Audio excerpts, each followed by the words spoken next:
चौधरी परवेज इलाही साहब के ऊपर पाकिस्तान तहरीक इंसाफ के जो बड़े बड़े रहनुमा हैं वो उनसे नाराज हो रहे हैं, हो चुके हैं। दो बड़ी गिरफ्तारियां, दो बड़े रहनुमा हैं, दो बड़े बाप के बेटे हैं। तय वक्त ने ये करना है कि दोनों में से कौन गिरफ्तार होगा। चौधरी परवेज इलाही देखते हैं कि किसकी बात मानते हैं। अगर इस तरफ की बात माने तो उस तरफ फंस जाएंगे और उस तरफ की बात माने तो उस तरफ फंस जाएंगे।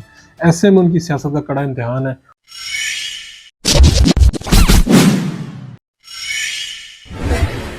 अस्सलाम वालेकुम मेरे बाशूर दोस्तों। किस्सा कुछ यूँ है कि चौधरी परवेज इलाही साहब के ऊपर पाकिस्तान तहरीक इंसाफ के जो बड़े बड़े रहनुमा हैं वो उनसे नाराज़ हो रहे हैं, हो चुके हैं। मसला क्या चल रहा है? चौधरी परवेज इलाही साहब के ऊपर गुस्सा क्या है आखिर, ये बात। और उसके साथ दो बड़ी गिरफ्तारियाँ, दो बड़े रहनुमा हैं, दो बड़े बाप के बेटे हैं।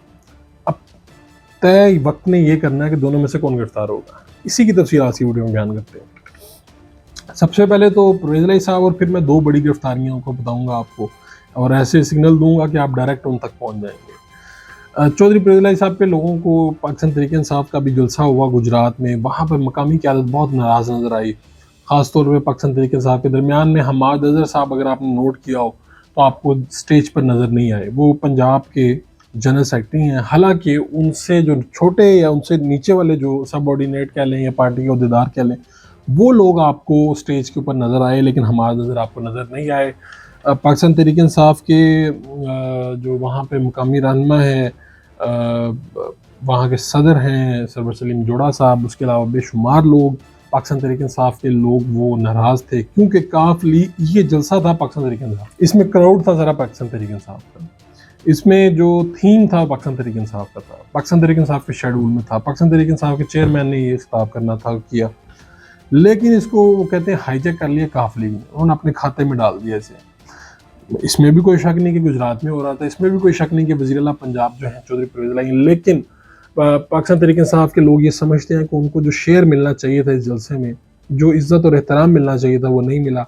पाकिस्तान मुस्लिम लीग काफ के लोग जो हैं वो स्टेज पर छाए रहे और नज़र आते रहे और निज़ामात भी उनके हाथ में थे। जब भी कहीं पे जलसा होता है, मुझे याद है कि एक जगह पे जलसा हो रहा था मुस्लिम लीग नून का, तो वहाँ पे जो मरकज़ी अहदेदार हैं सारे वो स्टेज पे आते जा रहे था, तो वहाँ पे जो मकामी एक रहनुमा थे जिनका ये सारा था, उन्होंने कहा कि किसी को सिफारिश की, क्योंकि बड़े बड़े नाम खुद आ गए कि जी मरीम नवाज़ आ रही, फलानी आ रही, तो उन्होंने सिफारिश करवा के उन लोगों को वापस भिजवाया। कुछ लोगों को इधर उधर किया जो मरकज़ी रहनुमा थे। उन्होंने कहा जी स्टेज के ऊपर मुझे मकामी रहनुमा जो है उनको हमने बिठाना होता है, क्योंकि उन लोगों ने ये सारा जलसा ऑर्गेनाइज किया होता है। तो ये ही एग्जैक्टली गुजरात में भी हुआ।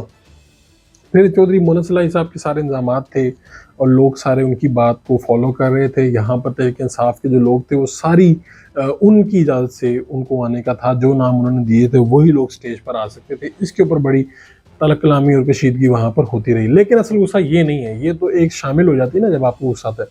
असल गुस्सा तो ये है कि पंजाब में वो चाहते थे कि गिरफ्तारी हो, एक नहीं कई हों गिरफ्तारियाँ, लेकिन मना कर दिया गया, जिसमें चौधरी परवेज इलाही साहब तो खैर अच्छे सियासतदान हैं, हुक्म मानते हैं और बात टालते नहीं हैं। ख़ास तौर पे जिनसे उनको मोहब्बत हो उनकी तो बात ज़रूर वो मानते हैं। तो गिरफ्तारियों वाली जो बात थी, और कुछ अफसरान को उठा के बाहर फेंक दो, कुछ अफसरान के खिलाफ ये कर दो, ये पाकिस्तान तहरीक इंसाफ के लोग चाहते थे। आपको याद होगा शुरू में कमीशन भी बनाया गया, तहकीकात होंगी, वो लोग जिन्होंने हमें जाने नहीं दिया इस्लामाबाद, वो अफसरान जिन्होंने जुल्म किया उनको ऐसे कर देंगे वैसे कर देंगे। कितने अफसरान के खिलाफ कार्रवाई हुई? आज जब मैं ये वीडियो आपके सामने कर रहा हूँ तो कितनी इस बात को माह गुजर गए। अब सितंबर का महीना चल रहा है, इस पे शदीद ख़ाइफ है पाकिस्तान तहरीक इंसाफ की क़यादत। आहिस्ता आहिस्ता जाके कान भी भरते हैं खान साहब के, लेकिन नतीजा कुछ ख़ास नहीं है। अच्छा, दो गिरफ्तारियों जिनका मैं जिक्र कर रहा था, दो गिरफ्तारियाँ, दो बड़े बाप, दो उनके बेटे। और चौधरी परवेज इलाही साहब कुछ चीज़ें अगर मान जाते हैं, कुछ चीज़ें अगर होने लगती, पंजाब हुकूमत की तब्दीली की खबरें चाह रही हैं। ये खबरें कहाँ से आई हैं? हमजा शहबाज साहब की गिरफ्तारी करना चाहती है हुकूमत, वो वापस आए हैं लंदन से, उनकी गिरफ्तारी चाहती है। इस वक्त तहरीक इंसाफ की शदीद ख्वाहिश है कि किसी तरह से वज़ीर आज़म शहबाज शरीफ के बेटे हमजा शहबाज, जो साबिक़ वज़ीर आला पंजाब है, उनको गिरफ्तार किया जाए। रुकावट उसमें चौधरी परवेज इलाही है। अगर चौधरी परवेज इलाही मान जाते हैं ये बात, तो फिर उनको कुर्बानी देनी पड़ेगी एक गिरफ्तारी की जो उनके घर से होने जा रही है। ये वो बात है जिसकी वजह से गेम फंसी हुई। हो सकता है ये दोनों गिरफ्तारियां ना हो सकता है कि एक गिरफ्तारी और फिर उसके बाद दूसरी गिरफ्तारी, लेकिन बहुत बड़ी हलचल, बहुत बड़ी गेम पंजाब का मुंह देख रही है। एक तरफ सैलाब है, मुतासरीन है, और एक तरफ पंजाब के अंदर सियासी हलचल है। ऊपर बैठे इस्लामाबाद में बैठे हुए लोग कुछ सोच रहे हैं, कुछ करना चाह रहे हैं, और चौधरी पृथ्वी देखते हैं कि किसकी बात मानते हैं। अगर इस तरफ की बात माने तो उस तरफ फंस जाएंगे, और उस तरफ की बात माने तो उस तरफ फंस जाएंगे। ऐसे में उनकी सियासत का कड़ा इम्तिहान है। होगा वही जो मंजूर खुदा होगा, और वक्त में देखते हैं कि होता क्या है। अपने मेज़बान फ़ारूक कुरैशी को इजाज़त दीजिए। अल्लाह ने